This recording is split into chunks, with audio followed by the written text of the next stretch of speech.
So I hope this screencast will be short and sweet, but as you all know, I like to talk, so it might get a little bit long, so bear with me as we get through some of this content.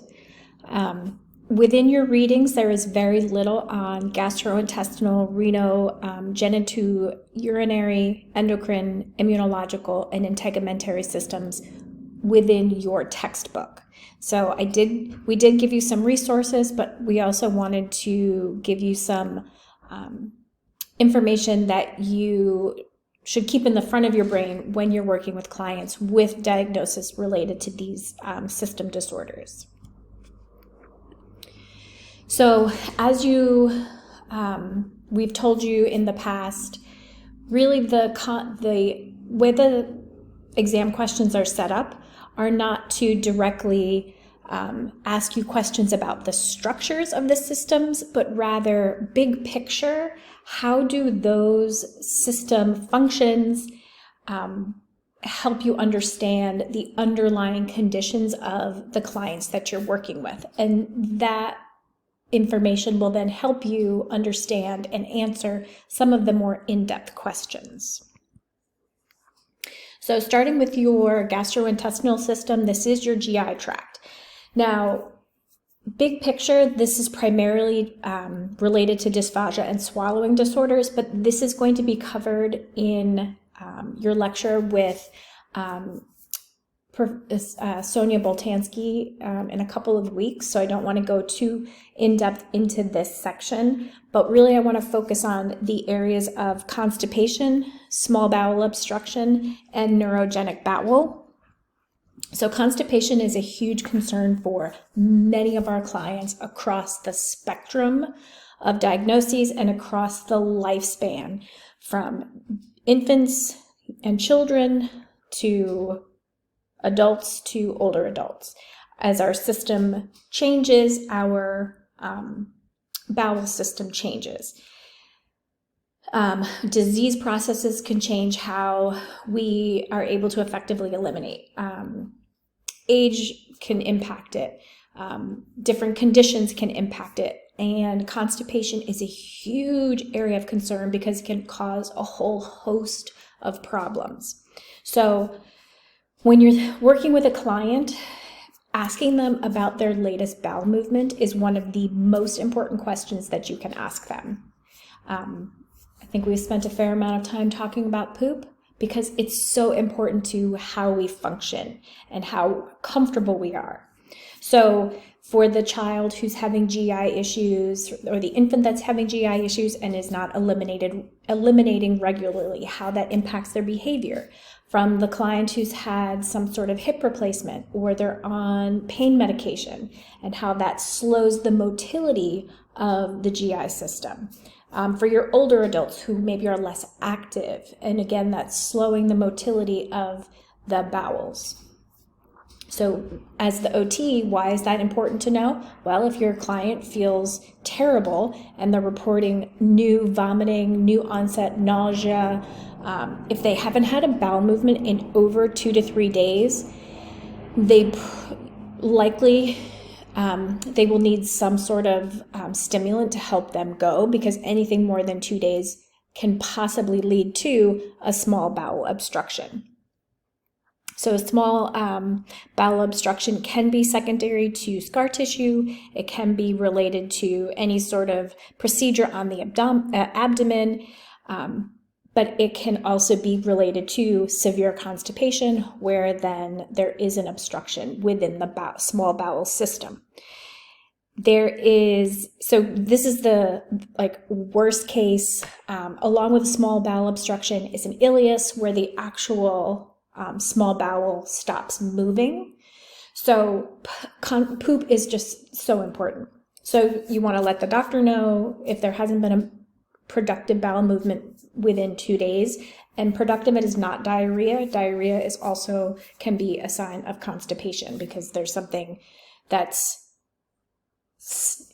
not because, but there is still some sort of obstruction, hard fecal matter, and the poop is just oozing around that fecal matter. So just because someone's having diarrhea does not mean that they are not constipated. So this is so important, and it could lead to potential surgeries. It could lead to potential where you need to have bowel movements through a stoma, and that has been created in the stomach, and what that looks like.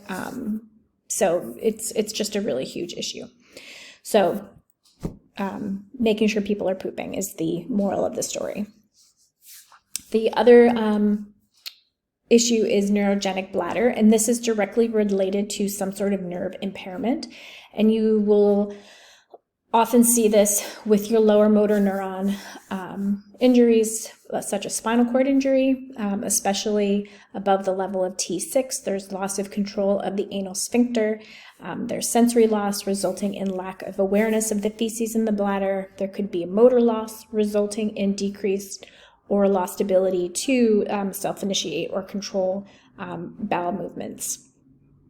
So because of flaccidity of the muscle, it could result in incontinence, and it could also lead to autonomic dysreflexia, which is that sudden spontaneous increase in blood pressure, which can be in our spinal cord injured clients, that can be deadly for them, and that can be directly related to having some form of constipation or bowel impaction, or them needing to use the bathroom, which causes that autonomic dysreflexia. So pooping, super important. Eating important, pooping important.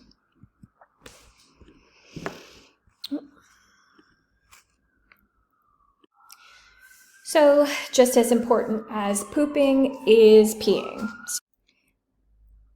We have the renal genitourinary system. I'm sorry, it's such a mouthful. So this is your kidney, urinary tract, and genital tract system, specifically generally for the male anatomy, that urinary tract. So within this system and within disorders in this system fall diabetes. And later on, we'll talk a little bit more in depth about diabetes, but 3 in every 10 individuals with diabetes develop kidney failure, which is a huge number. So looking at, big picture diabetes, how we can facilitate nutrition, exercise, and the side effects related to diabetes. As we learned from the prosthetics lab, one of the number one ways of limb loss is directly related to diabetes and peripheral vascular disease. And within, the diabetes diagnosis, of the 60 to 65% of people with diabetes also have high blood pressure. And that uncontrolled hypertension can lead to damage to the kidney, which can lead to chronic kidney failure, big picture. So it's very serious, keeping diabetes under control. And it's important for you to understand what the stages of diabetes are. So there are 5 stages of kidney disease. The stages of kidney disease. So the first stage is really your prevention of the progression of the disease process. 2 is management of the general health conditions. 3, management of anemia and bone loss related to kidney disease. 4 is education on further management that they may have to go through, such as dialysis. And then stage 5 is for life to be sustained, the person must receive either dialysis or have a kidney transplant. So understanding what those different stages are and what they mean. And the signs and symptoms of chronic kidney disease are critical to recognize. So these might be vomiting, loss of appetite, fatigue and weakness, sleep disorders, changes in the urinary output. They might not be peeing as much. Decreased mental clarity, any sort of muscle twitches and cramps, excessive swelling in the feet and ankles, persistent itching, any sort of chest pain because of fluid building up in the lining of the heart, which directly relates to shortness of breath, which is fluid buildup in the lungs, and then uncontrolled high blood pressure can all be signs and symptoms of chronic kidney disease. So this is important for us to know when we're working with our clients so that we're able to alert the medical team of changes with our clients. So there are several forms of medical treatment, dialysis being one of them, and other sort of nephrotic syndrome treatments, such as providing drugs to control fluid overload or spillage of protein into the urine. So these might be your Lasix. So as the OT, why are these things important to understand? One, to help with a plan for your client to get to and from the bathroom if they have urgency because of the Lasix, which is eliminating fluid from the body, helping them get to the bathroom effectively.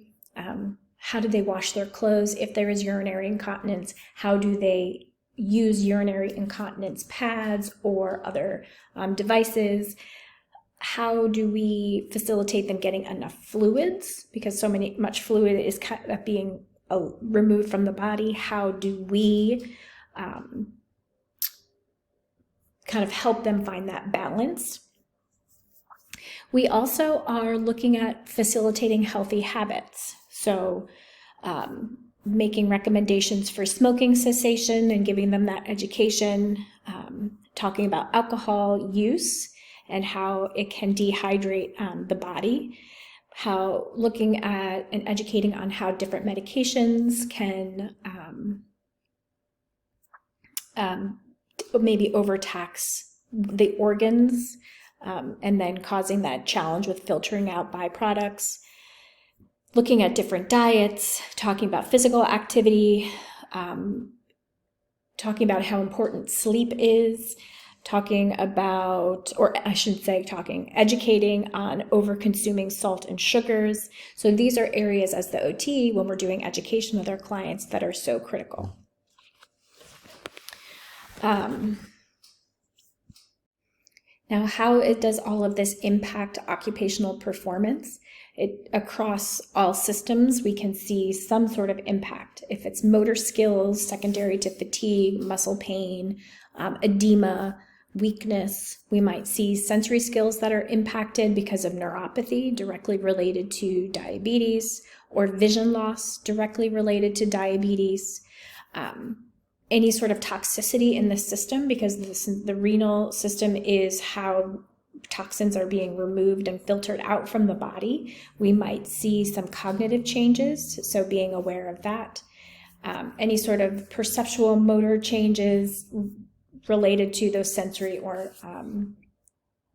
related to those visual changes.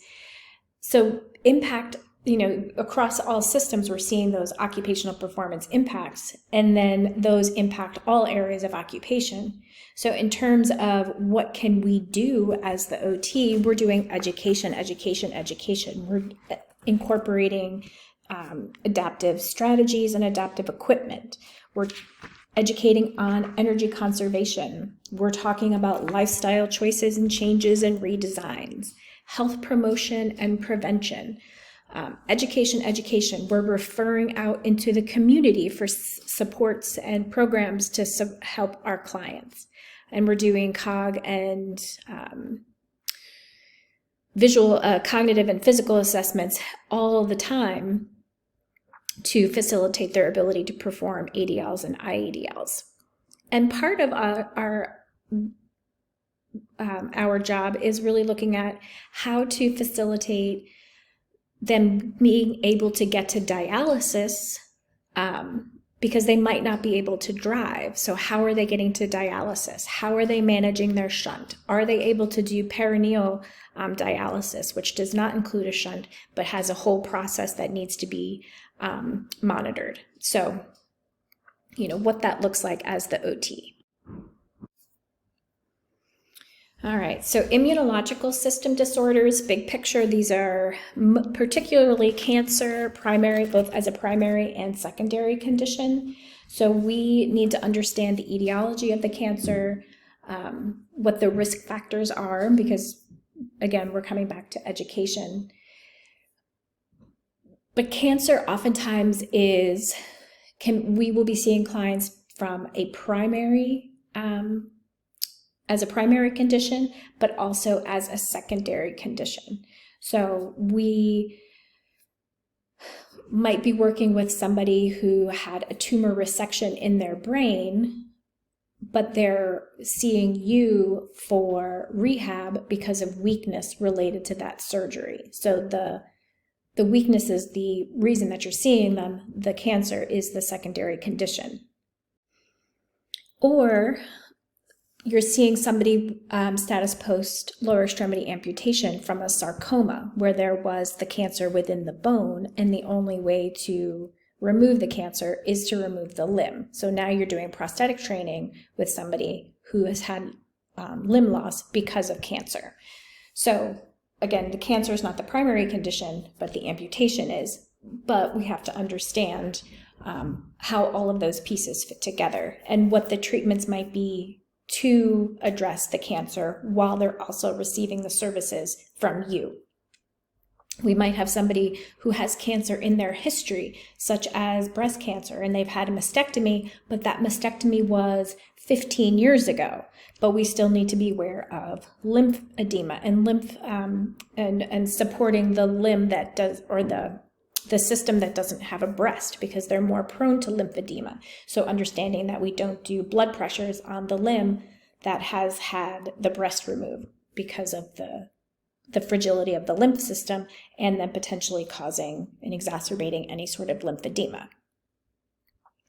We also need to understand when somebody is in an acute phase of cancer that we do not provide the diagnosis or prognosis of cancer.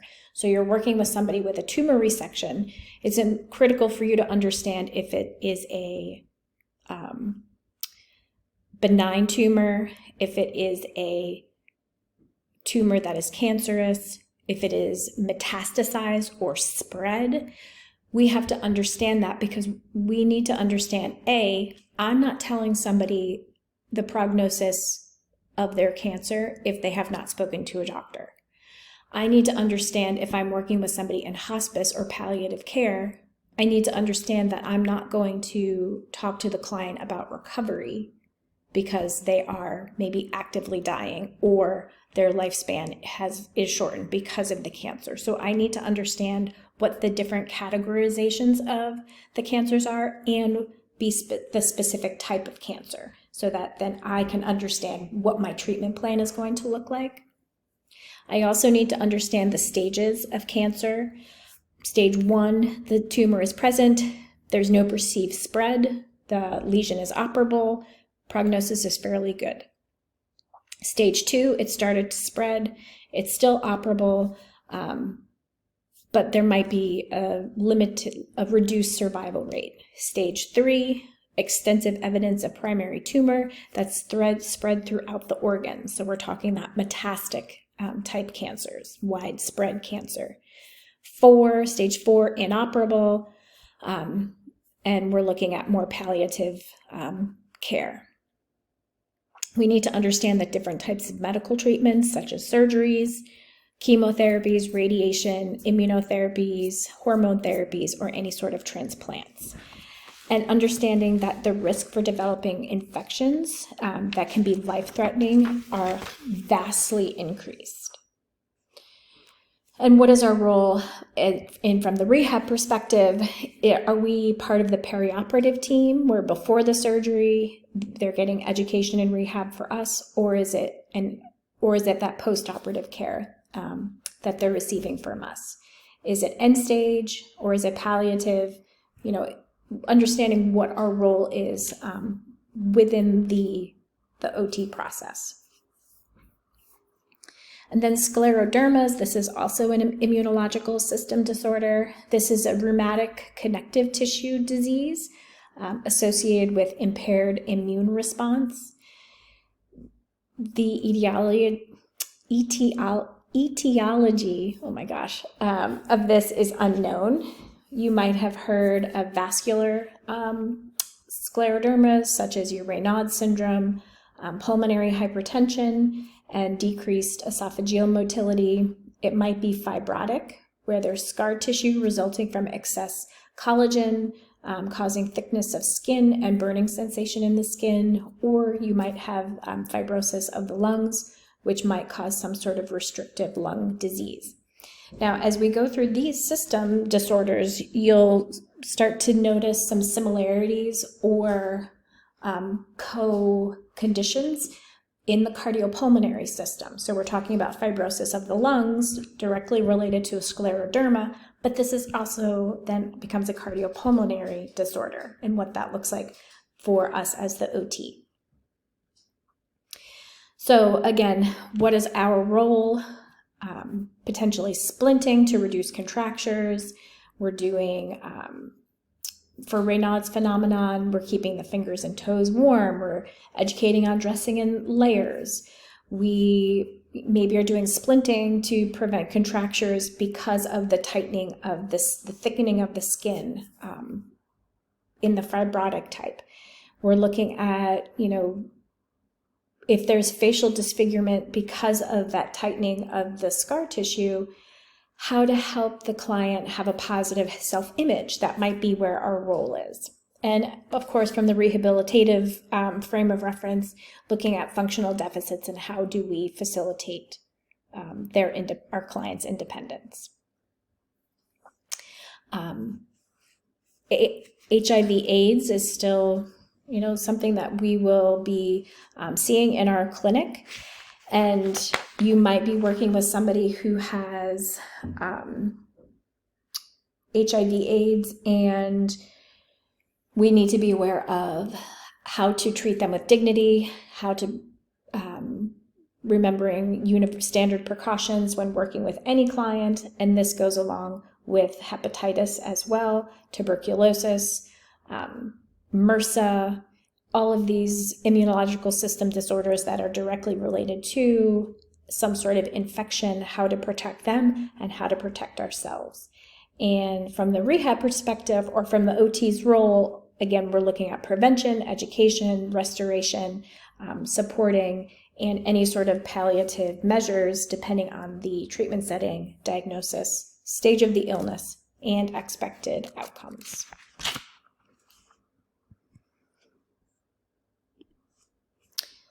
Endocrine system disorders, going back to diabetes. So we know that diabetes has two types, type 1 and type 2. Type 1 is generally autoimmune, genetic, maybe related to environmental factors. Juvenile diabetes, or at younger ages, you might see this diabetes. Or type 2, which is I think what most of us are familiar with, which is directly related to older age, obesity, lifestyle, family history, physical inactivity, and race and ethnicity also can impact the risk of, or the possibility of type 2 diabetes. So for us, we need to know signs and symptoms of hypo or hyperglycemia. If you're working with a client and they suddenly go pale, they start to sweat, their heart rate goes up, they become tachy, diaphoresis, sweating, they are reporting dizziness, maybe their cognition becomes a little hazy or fuzzy. It could look a lot like a hypotensive episode or orthostasis, or it could be a hypoglycemic episode. So we need to understand what to look for and then how to manage that. So if it's quickly getting the client into a safe position, calling the nurse to get a finger stick, or if you're in the home, doing a sugar check to make sure that what sort of event they're going, if they're having a hypoglycemic event, because if it goes uncontrolled, they could fall into some sort of unconscious or coma state. We also need to understand ketoacidosis, and this can be dehydration. They might have a smell to their breath, like an acetone smell to their breath. They might have rapid or weak pulse, again, that tachycardia. So we want to make sure that they receive medical treatment immediately if they're having some sort of crisis. So for us, prevention education, also if you're working with somebody who has had a stroke and they need to do finger checks, how do we facilitate that? If you have a client who has diabetic retinopathy, how do we facilitate their low vision for their safety within the community and within the home and the community? So big picture, what does this mean for our client? Obesity and bariatric issues, this is kind of a huge one for me, because with people with obesity and bariatric issues, really it comes down to primarily respect and dignity. How do you treat a client with respect and dignity who is obese or is bariatric? And again, education, getting the education, but really also getting the correct equipment for that client. So if you are in a rehab facility, skilled nursing, acute care, acute rehab, long-term care, and you're working with somebody who falls into the weight category of obese or bariatric, they need to have the correct equipment to be able to be safe within that environment. So if it's a bed, a commode, walker, ceiling lift, so that it can support the weight of that client. And then facilitating education with the staff so that they're protecting themselves, you're protecting yourself, and the client is getting the care that they need. Lyme's disease, this is more of understanding the underlying causes of Lyme's disease, but bigger picture, understanding that there is late arthritis can be a side effect of Lyme's disease. There could be nervous system abnormalities. So when we're working with these clients, understanding that underlying condition, we might be treating the joints for pain and swelling. We might be following up with some form of rehab for these clients so that they can manage their symptoms in a more comfortable sort of way. All right, wounds. This is a huge topic. This is a specialty area. There are different types of wounds, but you need to understand how wounds are caused and then how to prevent further damage for the wounds. So making sure that your client is in the right sort of bed if they have limited mobility, understanding how to position heels and bony prominences to reduce pressure so that they don't end up with wounds, understanding the different types of stages. Stage 1 is like a bruise. If you see a blister, that could also fall into stage 1.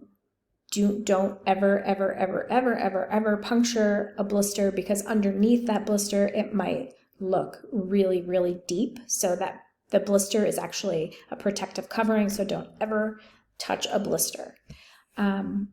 Understanding what stage 2, stage 3, and finally stage 4, what that looks like. But for us, again, it goes right back to prevention. Prevention with the equipment that we use, the nutrition that we're educating the client on, or advocating for our client's nutrition, understanding the causes of wounds, if it's from the perspective of from diabetes and peripheral vascular system changes, understanding what factors predispose us or a client to developing ulcers, primarily mobility issues, any sort of weight loss or gain, so that is significant, swelling, incontinence. So if a client is laying in a bed in urine or feces, how that moisture can increase the risk of ulcers, dehydration, inadequate nutrition,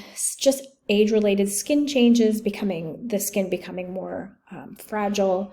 So how do we as the OT promote the healthy system, or the client reducing the risk of some sort of skin issue? So that is it. I hope that was helpful. And please don't hesitate to reach out if you have questions.